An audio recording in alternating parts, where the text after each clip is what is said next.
ഭരണീപുരം പൂരാടം, പൂയം അനിഴം ഉത്രട്ടാതി, മകീരം ചിത്തിര അവിട്ടം. ഈ നക്ഷത്രങ്ങൾ പരസ്പരം വിവാഹം കഴിച്ചുകൂടാ. അപ്പോൾ ഈ മഹാദേവനെ നമ്മൾ ഉപാസിച്ചാൽ നമുക്ക് യാതൊരു ബുദ്ധിമുട്ടുകളും ഒരു ശത്രുദോഷങ്ങളും ഒരു ബാധാദോഷങ്ങളും ഒരു കൈവശം ഒന്നും വരില്ല. ദിവസവും പോയി തൊഴുത് തീർത്ഥം മേടിച്ചു വെച്ചാൽ എന്ത് കൈവശം വേണമെങ്കിൽ പൊക്കോളും. അത്രയും പവർഫുള്ളാണ് മഹാദേവൻ. അത് അത്ര പവർഫുൾ, ആ എനർജി താങ്ങാൻ നമുക്ക് സാധിക്കില്ല. അതാണ് കാരണം, ഭയങ്കര പവറാണ്. വൈക്കത്തെ ഞാൻ പോയിട്ടുണ്ട് രാജരാജേശ്വരൻ ക്ഷേത്രത്തിലൊക്കെ, ഭയങ്കര എനർജി അവിടെ. നമ്മൾ കയറി ചെല്ലുമ്പോൾ തന്നെ നമുക്ക് ഫീൽ ചെയ്യും. ശിവരാത്രി നോയമ്പോൾ ഞാൻ എടുത്തിട്ടുണ്ട്, ഉപവാസമൊക്കെ എടുത്തിട്ടുണ്ട്. ശിവരാത്രി ഉപവാസം എടുത്താൽ വിചാരിച്ചതായിട്ട് നടക്കും. അന്ന് മുഴുവൻ ഉറങ്ങാൻ പാടില്ല, പിറ്റേ ദിവസം. അന്ന് ഉറങ്ങരുത്, പിറ്റേ ദിവസം ഉറങ്ങരുത്, എങ്കിൽ മാത്രമേ ഇതിന് ഫലമുള്ളൂ. അമ്മ നമസ്കാരം. നമുക്കെല്ലാവർക്കും അറിയാം, ഇന്നത്തെ കാലത്ത് ഏറ്റവും കൂടുതൽ ആൾക്കാർ ഉപാസിക്കുന്ന ഒരു ദൈവമാണ് മഹാദേവൻ, ഈ പരമശിവൻ. ശിവനെ നമുക്കറിയാം, ശിവൻ അത്രത്തോളം ശക്തിയുള്ള ഒരു ദൈവമാണ്. ഗുരുക്കന്മാരുടെ ഗുരുവായിട്ട് നമ്മൾ കാണുന്ന ദൈവമാണ് ശിവൻ. എന്തുകൊണ്ടാണ് ശിവൻ ഗുരുക്കന്മാരുടെ ഗുരുവായി മാറിയത്? മഹാദേവന് പ്രത്യേകിച്ച് ഗുരുക്കളൊന്നുമില്ല. മഹാദേവൻ്റെ പേരൻസ് ആരാന്ന് നമുക്കറിയില്ല, മാതാപിതാക്കൾ. മഹാദേവൻ ആദ്യ ഗുരുവാണ്. മഹാദേവൻ ക്ഷിപ്രപ്രസാദിയാണ്. മഹാദേവൻ എങ്ങനെ പ്രാർത്ഥിച്ചാലും നമുക്ക് എന്താഗ്രഹം നടന്നിരിക്കും, നല്ല കാര്യങ്ങൾ നടന്നിരിക്കും.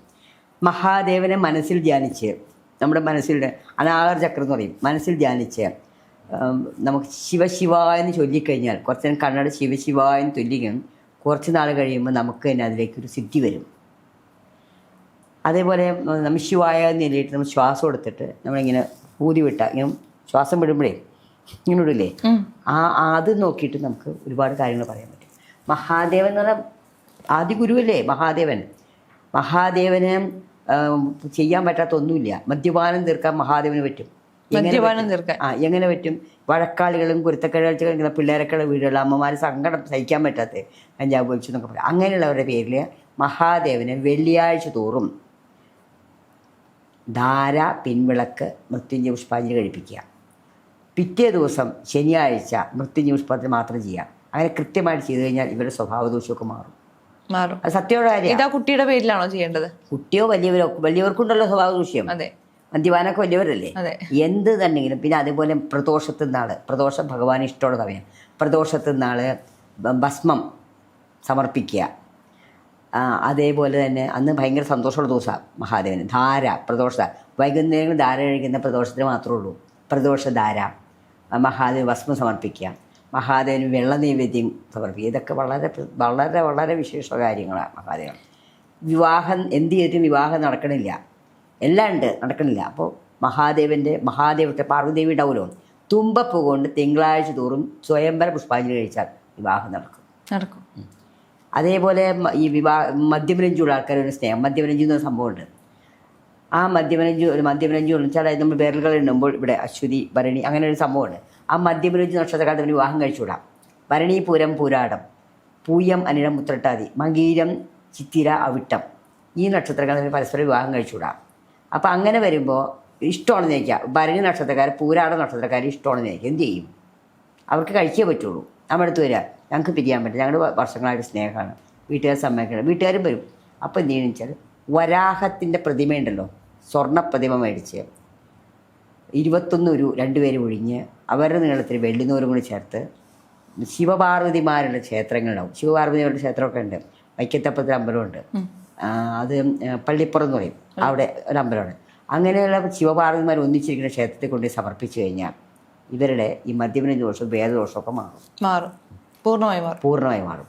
പിന്നെ അവർക്ക് ആ പ്രശ്നം ഉണ്ടാവില്ല. അത്രയും പവറുള്ള ആളാണ് മഹാദേവൻ. ഈ മഹാദേവന്റെ ഏറ്റവും ഇഷ്ടമുള്ള വഴിപാടായിട്ട് നമ്മൾ കാണുന്നതാണ് ധാര. എന്താണ് ഈ ധാരയ്ക്ക് ഒരു കഥയുണ്ടോ? അല്ലെങ്കിൽ എന്തുകൊണ്ടാണ് ധാര ചെയ്യുന്നത്? മഹാദേവന് ധാര എന്ന് പറഞ്ഞാൽ മഹാദേവന്റെ ഭാര്യയാണ് ഗംഗാദേവി എന്നാ പറയണത്. അപ്പോൾ ഗംഗാദേവി ശിരസിലുണ്ട്. അപ്പോൾ അവിടെ ധാര വരുമ്പോൾ മഹാദേവൻ നടക്കും, ഈ വ്യക്തികളും നടക്കും.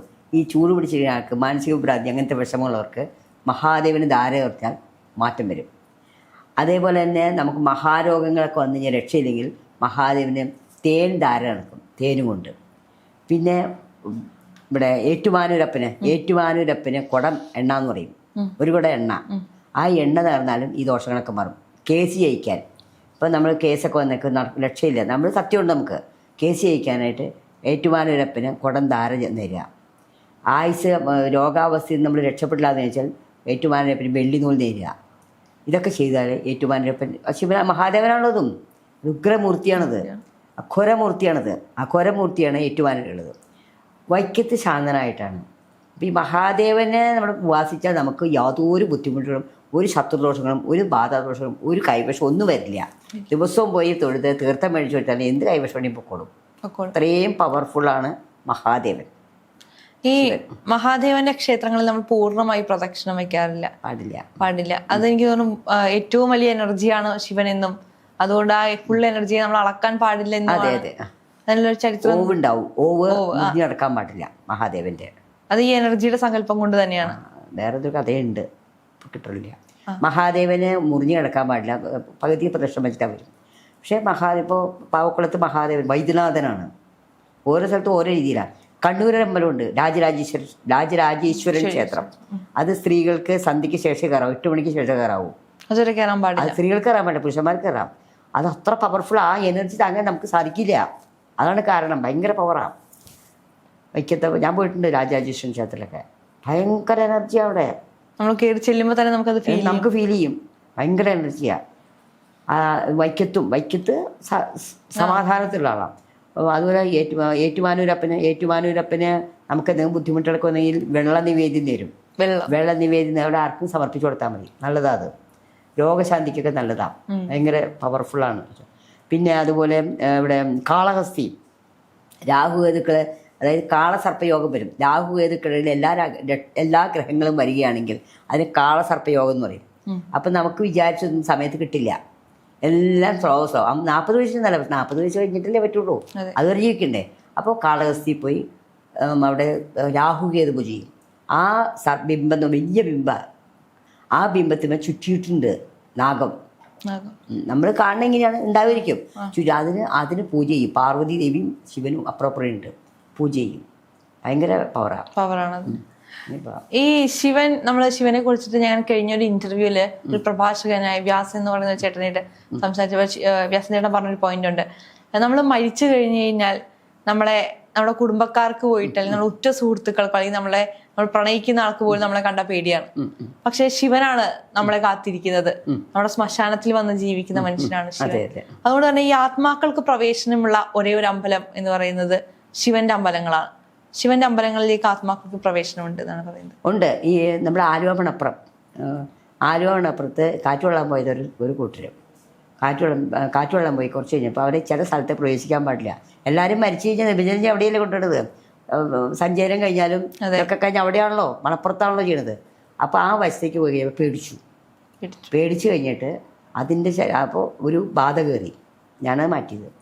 അപ്പോൾ അങ്ങനെ ഉണ്ട്. അത് ഏതോ ഏരിയ വിട്ട് ഏതൊരു ക്ഷേത്രം അടച്ചാലും പോകാൻ പറ്റും. പ്രത്യേകിച്ചും ശിവക്ഷേത്രം നട അടച്ചാൽ പിന്നെ അവിടെ നിൽക്കരുത്. നട അടച്ചാൽ പിന്നെ അവിടെ നമുക്ക് പ്രവേശനമില്ല. പിന്നെ മാത്രമല്ല, നമ്മൾ നട തുറന്നിരിക്കുമ്പോഴും ആ ചുറ്റുവട്ടത്ത് ഇത്ര കോമ്പൗണ്ടേ ഇരിക്കാവൂ, ദൂരേക്കൊന്നും പോകാൻ പാടില്ല. അപ്പുറത്തെ സ്ഥലം ഇഷ്ടംപോലെ ഇരിക്കുന്ന സ്ഥലമല്ലേ, അപ്പം അങ്ങനെയൊന്നും പോകാൻ പാടില്ല. ദോഷമാണ്. അതുപോലെ ഭദ്രകാളി ക്ഷേത്രങ്ങളിലും അതെ, കൊടുങ്ങല്ലൂർ അമ്പലത്തിൽ 7 ദിവസം നട അടച്ചിട്ടില്ലേ, അപ്പം ഒന്നും പ്രവേശിക്കാൻ പാടില്ല. അപ്പോൾ ദൈവത്തിന് ശക്തി എവിടെ വെച്ച് ദൈവത്തിന് ശക്തി ഇല്ലേന്നുണ്ട്, പക്ഷെ നമ്മൾ അടച്ചിട്ടേക്കാം. ഈ നമ്മൾ ചില അമ്പലങ്ങളിലൊക്കെ പറയും നട അടച്ചു കഴിഞ്ഞാൽ നമ്മൾ റോട്ടിൽ കൂടെ ഒക്കെ പോകുമ്പോൾ അമ്പലങ്ങൾ കാണുമ്പോൾ നിർത്തി തൊഴാന്ന് പറയുമ്പോൾ ഇല്ല, നട അടച്ചു കഴിഞ്ഞാൽ പാടില്ല. ദൈവശക്തി കുറയും. അപ്പോൾ ഭഗവാനൊരു ഉറക്കമൊക്കെ വേണ്ടേ, റെസ്റ്റ് വേണ്ടേ. അപ്പോൾ അതുകൊണ്ട് അങ്ങനെ നമ്മൾ പോവില്ല. തിരുവിതാംകൂറത്തൊക്കെ കുറച്ചു നേരം അടയ്ക്കുള്ളൂ തുറന്നു കഴിഞ്ഞാൽ. ഓക്കെ. നമ്മൾ ഈ ശിവനെ കുറിച്ച് സംസാരിക്കുമ്പോൾ ശിവനും പാർവതിയും കൂടിയിരിക്കുന്ന അമ്പലങ്ങളില് എനിക്ക് തോന്നുന്നു ഈ ദാമ്പത്യബന്ധവുമായി ബന്ധപ്പെട്ട പ്രശ്നങ്ങൾക്കൊക്കെ പരിഹാരം കിട്ടാൻ പോകുന്നത് നല്ലതാണ്. അതെ. മഹാദേവന് തിങ്കളാഴ്ച തോറും ശിവൻ ഒറ്റയ്ക്കുന്ന ശിവന്റെ കൂടെ പാർവതി ഉണ്ടാവും എപ്പോഴും. മഹാദേവന് തിങ്കളാഴ്ച തോറും ഈ 2 വ്യക്തികളുടെ പേരിലും ഐക്യമത്യ പുഷ്പാഞ്ജലി കഴിക്കാം. പിന്നെ ഇത്തിരി വയലരായ ആളെന്ന് അയാളുടെ പേര് ധാര്യം കഴിക്കാം. അങ്ങനെ ഒരു 11, 12 എണ്ണം പറയാൻ പറ്റുക. ചിലപ്പോൾ 3 കൊണ്ടൊക്കെ ശരിയാവും. ചെയ്തു കഴിഞ്ഞാൽ അവരുടെ ദാമ്പത്യബന്ധമൊക്കെ ശരിയാവും. ഈ പ്രദോഷവ്രതം എടുക്കുന്നത് സ്ത്രീകൾക്ക് നല്ലതാണെന്ന് കേട്ടിട്ടുണ്ട്. അതെന്തുകൊണ്ടാണ്? പ്രദോഷം എല്ലാവർക്കും നല്ലതാണ്. പ്രദോഷം എന്ന് പറഞ്ഞാൽ ത്രയോദശിക്ക് വരുന്നതാണ്. അപ്പോൾ ഏകാദശി, പ്രഥമാ ദ്വിതീയ, അതായത് ഏകാദശി ദ്വാദശി കഴിഞ്ഞ് ത്രയോദശി വരും. അപ്പോൾ ത്രയോദശി എന്ന് പറയുമ്പോൾ ഭഗവാന് സന്തോഷമുള്ള ദിവസമാണ്. ശിവനും നൃത്തമാടുന്ന ദിവസം എന്നാണ് പറയണത്. ആ പ്രദോഷ സന്ധ്യയ്ക്ക് നമ്മൾ ഭക്ഷണമൊന്നും കഴിക്കരുത്. ആ സമയത്ത് നമ്മൾ ശിവായിയല്ല വ്രതം എടുക്കാത്ത ആൾക്കാരുണ്ടല്ലോ. ആ സമയത്ത് നമശിവായ ചെയ്യൽ പ്രദോഷധാര പ്രധാനമാണ് മഹാദേവന്. പ്രദോഷധാര ചെയ്യാം. പ്രദോഷത്തിന് പാവക്കുളത്തൊക്കെ ഭയങ്കര പ്രശ്നമാണ് കേട്ടോ, ഭയങ്കര ഇതാണ് ഈ പ്രദോഷധാരയൊക്കെ. പ്രദോഷധാര ചെയ്യാം. ആ പ്രദോഷത്തിന് നമ്മൾ ദർശനം ചെയ്യുക. ആ പ്രദോഷം കഴിഞ്ഞിട്ട് ദീപാരാധന, ഇതൊക്കെ ഭയങ്കര നമുക്ക് ഭയങ്കര എനർജിയാണ്, ഭയങ്കര പവറാണ്. നമ്മൾ ഈ ശിവനെ ഇഷ്ടദേവനായി ആരാധിക്കുന്ന ഒരുപാട് പേര് ഇപ്പോ കറന്റ്ലി നമുക്ക് യുവജനങ്ങൾക്ക് ഉള്ളിലൊക്കെ ശിവനൊരു എന്താ പറയാ ഒരു ഇപ്പൊ കാണുന്ന പുതിയ തലമുറയിൽ കാണുന്ന ഒരു കാര്യമാണ്. ശിവനെ ആരാധിക്കുന്നവര് വളരെയധികം കൂടുതലാണ്. അവര് പാലിക്കേണ്ട കാര്യങ്ങൾ നമ്മളിപ്പോ പറയുമല്ലോ, ശിവൻ ഈ ക്ഷിപ്രകോപിയാണ് എന്നൊക്കെ നമ്മൾ പറയാറുണ്ട്. അതുകൊണ്ട് തന്നെ നമ്മൾ എന്തെങ്കിലും പാലിക്കേണ്ട കാര്യങ്ങളൊക്കെ ഉണ്ടോ ഇത്തരത്തിൽ ആരാധന അല്ലെങ്കിൽ ഉപാസിക്കുന്നവര്?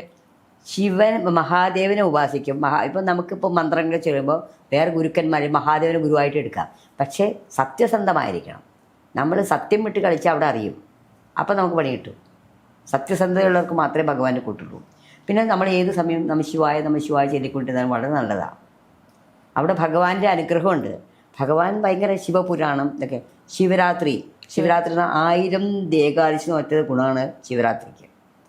ശിവരാത്രി എന്ന് പറയുമ്പോൾ ഞാൻ എടുത്തിട്ടുണ്ട്, ഉപവാസമൊക്കെ എടുത്തിട്ടുണ്ട്. ശിവരാത്രി ഉപവാസം എടുത്താൽ വിചാരിച്ചതായിട്ട് നടക്കും. അത്രയും പവർഫുള്ളാണ് ശിവരാത്രി. എങ്ങനെയാണ് ശരിക്കും കൃത്യമായി ഒരു ശിവരാത്രി വ്രതം എടുക്കുന്നത്? കാരണം ഇന്നത്തെ കാലത്ത് അത് ലോപിച്ച് പുതിയ ട്രെൻഡുകൾക്കൊപ്പമാണ് വ്രതങ്ങളും ഏകാദശികളും എല്ലാം നിൽക്കുന്നത്. ഈ ശിവരാത്രി വ്രതം എങ്ങനെയാണ് കൃത്യമായി എടുക്കേണ്ടത്? ശിവരാത്രി വ്രതം എന്ന് പറഞ്ഞാൽ തലേ ദിവസം മുതൽ നമ്മൾ നോണൊന്നും കഴിക്കരുത്, മത്സ്യമാംസം ഉപേക്ഷിക്കുക. തലേ ദിവസം അത്താഴം ഉണ്ണരുത്, ഉച്ചയ്ക്ക് ഊണ് കഴിച്ചാൽ പിന്നെ നമ്മുടെ മനസ്സിൽ മഹാദേവൻ മാത്രമേ പാടുള്ളൂ. പിറ്റേ ദിവസം രാവിലെ കുളിച്ച് അമ്പലത്തിൽ പോയി തൊഴുത് മഹാദേവൻ്റെ ക്ഷേത്രത്തിൽ പോയി തീർത്ഥം സേവിച്ചുകൂടാ, പ്രദക്ഷിണം വെച്ച് നമശിവായ ചൊല്ലി അന്ന് മുഴുവനൊന്നും കഴിക്കാതിരിക്കുക. വൈകുന്നേരം ഭഗവാന് അഭിഷേകം ഉണ്ടാവും. ആ അഭിഷേക തീർത്ഥം നമുക്ക് തരും. അത് സേവിച്ച് അപ്പോൾ ഭക്ഷണമൊന്നും കഴിക്കാറില്ല സാധാരണ, പണ്ടൊന്നും കഴിക്കില്ല. ഇപ്പൊക്കെ ഉണക്കച്ചോറ് കഴിക്കുന്നവരൊക്കെ ഉണ്ട്. അഭിഷേക തീർത്ഥം കരിക്കും വെള്ളമൊക്കെ കുടിക്കും. പിറ്റേ ദിവസം നമ്മൾ വീണ്ടും തൊഴുത് ഭഗവാന് തീർത്ഥം സേവിച്ച് ഉപവാസം കഴിഞ്ഞ് പാരണ വീടാന്ന് പറയും. ഇവിടുത്തെ കാര്യം ആഹാരം കഴിക്കാം. അന്ന് മുഴുവൻ ഉറങ്ങാൻ പാടില്ല. പിറ്റേ ദിവസം അന്ന് ഉറങ്ങരുത്, പിറ്റേ ദിവസം ഉറങ്ങരുത്. എങ്കിൽ മാത്രമേ ഇതിന് ഫലമുള്ളൂ. അതാണ് ശിവരാത്രി വ്രതം. അങ്ങനെ കൃത്യമായിട്ട് പാലിച്ചാൽ മാത്രമേ വ്രതത്തിന് ശക്തിയുള്ളൂ. ഇപ്പൊ ആരും അത് അത്രത്തോളം എനിക്ക് ഇത്ര ഡീറ്റെയിൽഡ് ആയിട്ട് ചെയ്യുന്നില്ല. അപ്പം അതിന് ബലം കുറവാണത്. കാരണം ഏകാദശിക്കും അങ്ങനെ തന്നെയാണ്. ഏകാദശിക്ക് ബ്രെഡൊന്നും കഴിച്ചുകൂടാ. ഏകാദശിക്ക് തലേ ദിവസം ഹരിവാസരം എന്ന സമയമുണ്ട്. ആ ഹരിവാസര സമയമാണ് നമ്മൾ നോക്കേണ്ടത്. ഹരിവാസരം വരുമ്പോൾ നോക്കണ്ട, തലേ ദിവസം നമ്മൾ ഏകാദശി വരുമല്ലോ. ഏകാദശി വന്നു കഴിയുമ്പോൾ നമ്മൾ ഭക്ഷണം കഴിക്കാതെ രാവിലെ അതിന് പഴമൊക്കെ കഴിക്കാം. ഉപവാസമൊന്നും വേണ്ട ഏകാദശിക്ക്. ഉപവാസം എടുക്കുന്ന ഗോതമ്പ് കഞ്ഞി കഴിക്കാം. ചപ്പാത്തിയും കഴിച്ചുകൂടാ. അതൊക്കെ എന്തൊക്കെയാ പാടില്ല. അല്ല കഴിക്കാൻ നമ്മള് ഗോതമ്പ് നമ്മൾ പൊടിച്ചിട്ടുണ്ടാകും, നടക്കില്ലല്ലോ. അപ്പൊ പൊടിച്ചുണ്ടാക്കണ കഴിക്കാം. പക്ഷെ അത് അരി പൊടിച്ചത് എന്താണെന്ന് നമുക്കറിയില്ല. ചിട്ടയായിട്ട് ചെയ്യുകയാണെങ്കിൽ അതൊന്നും പറ്റൂല.